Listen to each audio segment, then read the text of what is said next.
Justice کے 1001 شعبے ہیں. گھر میں ہیں تب بھی آپ لوگوں کے ساتھ انصاف کے ساتھ رہیں, سماج میں ہیں تب بھی انصاف کے ساتھ رہیں, پڑوس میں تب بھی لوگوں کے ساتھ انصاف کریں, مسجد میں, مدرسے میں, اداروں میں, جہاں بھی ہیں. تو جسٹس کوئی ایک چیز کا نام نہیں ہے.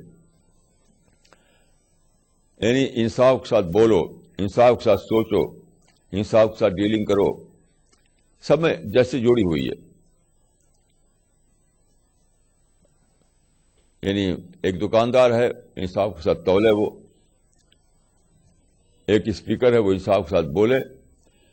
تو انصاف پورے بیہیویئر سے جڑا ہوا ہے. تو وہ امپلیمنٹ کرنے کا سبجیکٹ نہیں ہے, وہ فالو کرنے کا سبجیکٹ ہے. وہ فالو کرنے کا سبجیکٹ ہے. ابھی لوگوں نے کیا کیا, اسلام مکمل نظام ہے, سارے شعبے ہیں, اب حکومت میں ہمیں قبضہ کرنا ہے تاکہ ہم ہر جگہ امپلیمنٹ کریں اس کو.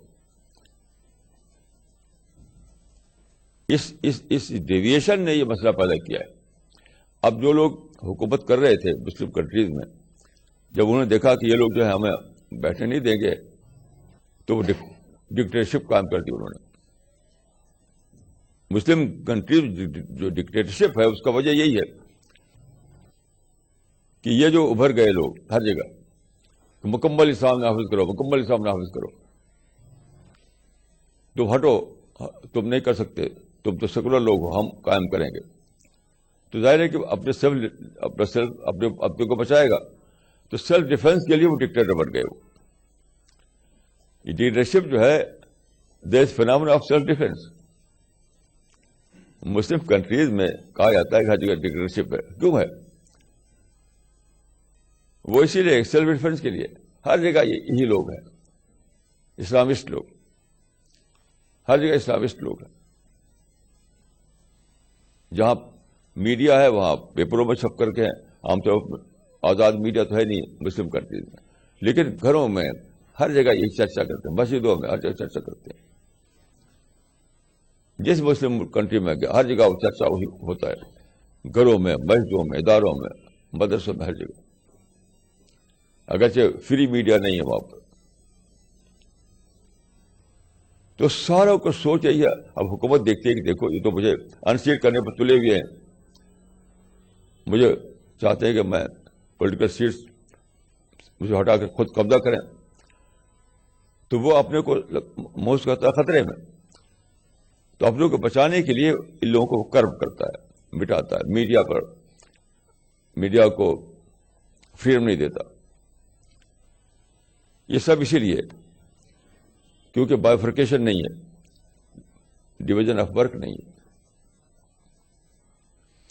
یہ بہت بڑی وژڈم تھی جو پیغمبروں نے دی تھی, مگر کبھی یہ یعنی لوگوں نے اس کو سمجھا نہیں, کبھی واقعہ نہیں بنی.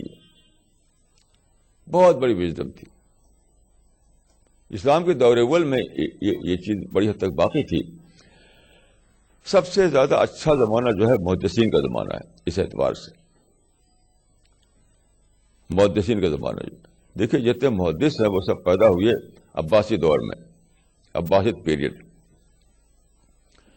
عباسد پیریڈ میں وہ ساری خرابیاں تھیں جو اس کو آج بتاتے ہیں خرابیاں, وہ سب خرابیاں تھیں موجود. ڈائناسٹی تھی, باپ کا بیٹا جو ہے وہ رولر بن جاتا تھا, جو ٹیکس تھے وہ استعمال کرتے تھے اپنے ذات کے لیے, بڑے بڑے محل بنا رکھے تھے انہوں نے, اور کنگ کا جو زبان جو نکلتی تھی وہی حکومت ہوتی تھی. یہ سارا کنٹرول جو تھا کنگ کا تھا. تو ساری خرابیاں موجود تھی وہاں پر. محدثین نے کچھ ٹکراؤ نہیں کیا ان لوگوں سے, محدثین نے اس کا ٹکراؤ نہیں کیا. یعنی ان خرابیوں کے بارے میں کیا کیا انہوں نے, ایک محدث سے پوچھا گیا, کوئی محدث نے کہا کہ ٹکراؤ مت کرو رولر سے. تو انہوں نے کہا کہ اگر وہ زکوٰۃ کی رقم کو اپنی ذات کے لیے خرچ کریں تب بھی, کہا وین تب بھی.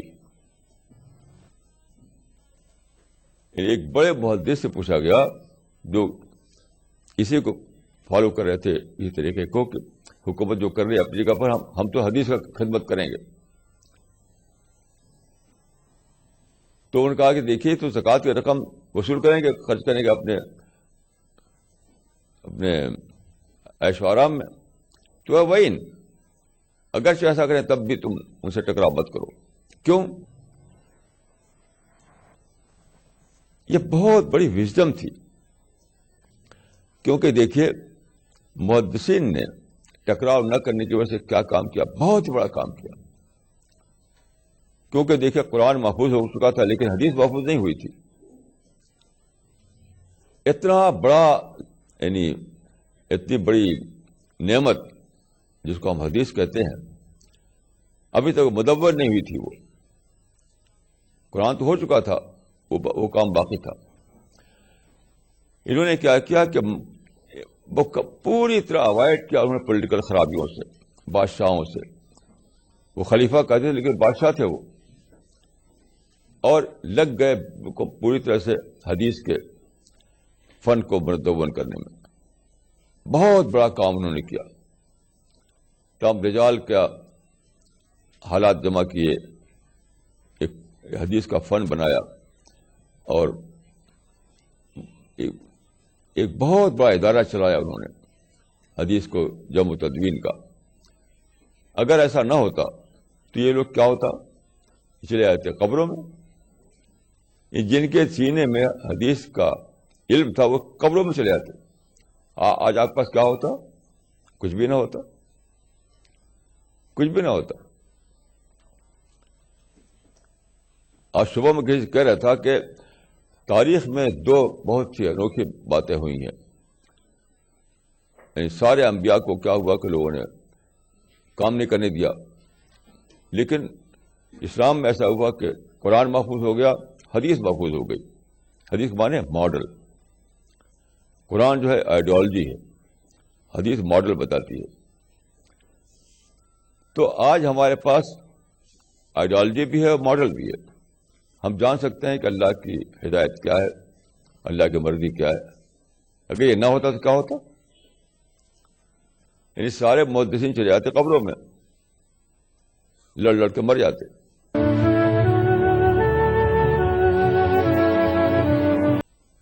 اور ہم بے خبر رہتے کہ ماڈل کیا تھا اسلام کا. اور اس زمانے پہ ہی نقصان ہوا ہے. دیکھیے نئی شکل میں, دیکھیے نیا زمانہ جو تھا, ایک نیا زمانہ, ایک نئے امکانات کا زمانہ تھا.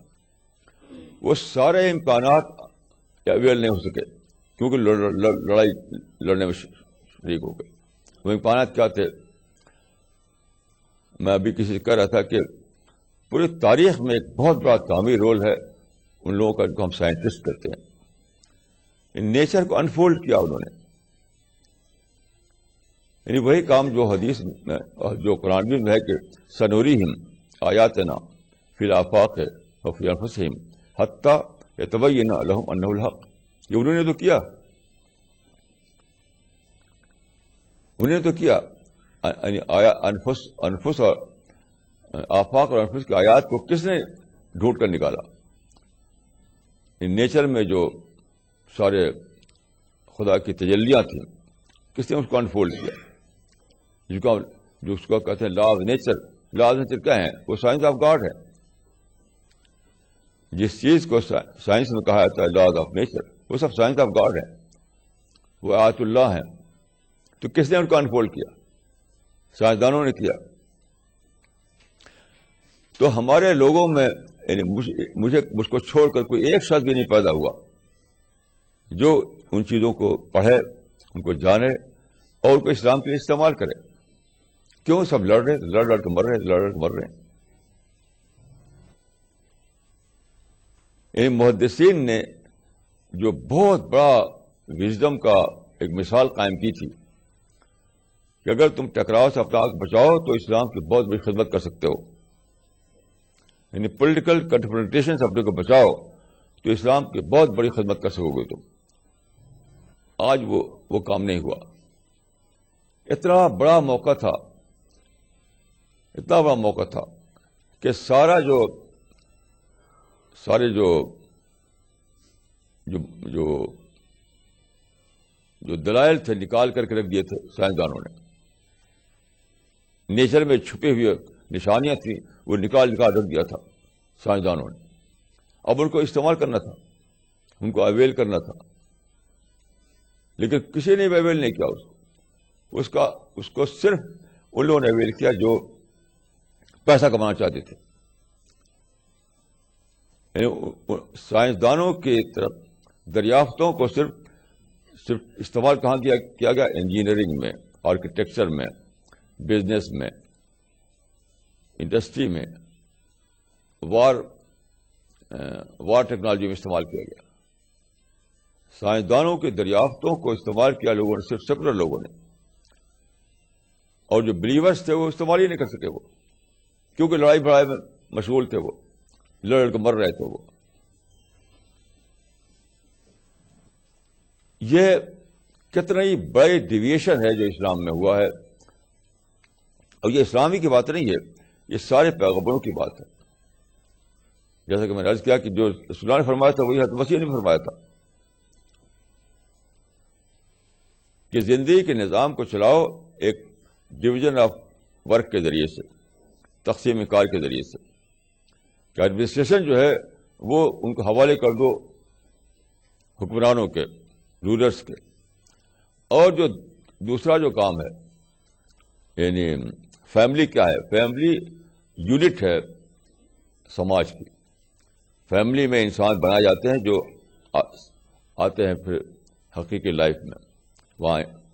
تو فیملی کو مضبوط کرنا, سوسائٹی کو مضبوط کرنا, مدرسے کو مضبوط کرنا, مسجد کو مضبوط کرنا, اداروں کو مضبوط کرنا, ایجوکیشن کے شعبے کو مضبوط کرنا, یہ سارے شعبے جو تھے یہ ڈیوٹی کے شعبے ہیں ان لوگوں کی جو این جی اوز ہیں.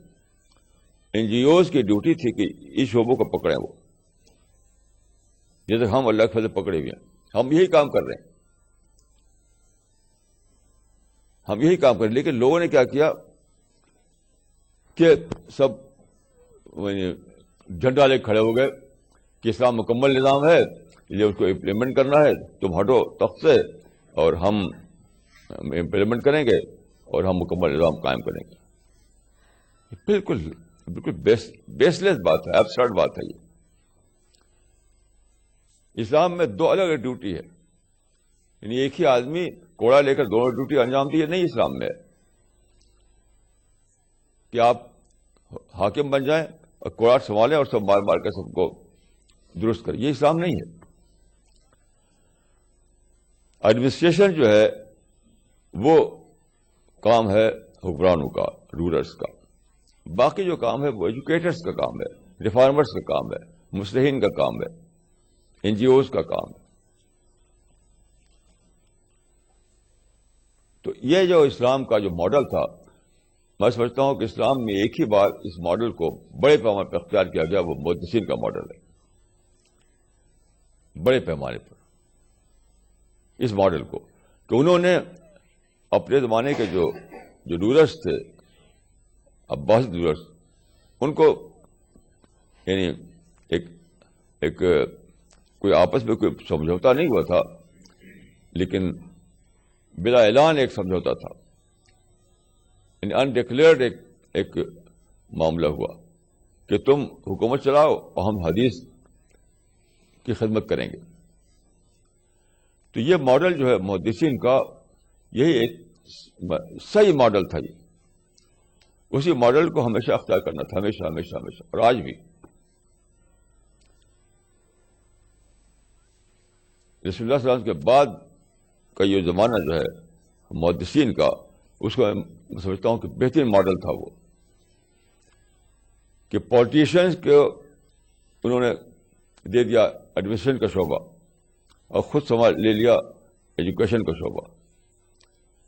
آج یہ نہیں ہو سکا. اسی کا نتیجہ ہے کہ مسلم کنٹریز میں ڈکٹیٹرشپ ہے, کیونکہ جیسا میں نے عرض کیا کہ ڈکٹیٹرشپ کیوں ہے؟ ڈکٹیٹرشپ اس لیے کہ وہ سیلف ڈیفenس کے لیے ہے, وہ سیلف ڈیفenس کے لیے. ایک مرتبہ میں ایک عرب کے ایک بڑے گورنمنٹ کے ایک آدمی سے ملاقات ہوئی تھی, میں نے پوچھا کہ آپ لوگ کیوں کچلتے ہیں ان تحریکوں کو؟ تو انہوں نے یہ خود اسی لیے بات کی تھی، بہت ذہین آدمی تھا، ہم سیلف ڈیفینس کے لیے کچلتے ہیں، ہمیں کیا دلچسپی کچلنے سے؟ یہ اسی نے یہ بات کہی جو میں دوہرایا آپ کے سامنے.